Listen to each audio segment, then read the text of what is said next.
Hello అండి. Welcome to 30 days of water quality parameters in stream farming. So day 1 topic వచ్చేసి pH అండి. PH అనేది మన చెరువులో one of the most important factor అండి.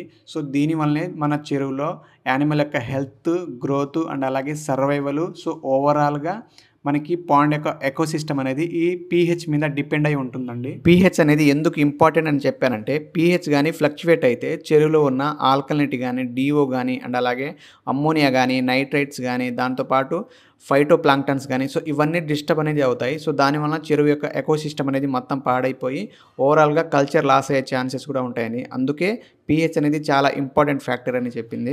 So వాటర్‌లో హైడ్రోజన్ అయాన్ల యొక్క కాన్సంట్రేషన్‌ని మనం పీహెచ్ అని అంటాం. సో ఇంకా సింపుల్‌గా చెప్పాలంటే మన చెరువు యొక్క వాటర్‌లో హైడ్రోజన్ అయాన్స్ అనేవి ఎక్కువగా ఉన్నాయనుకోండి.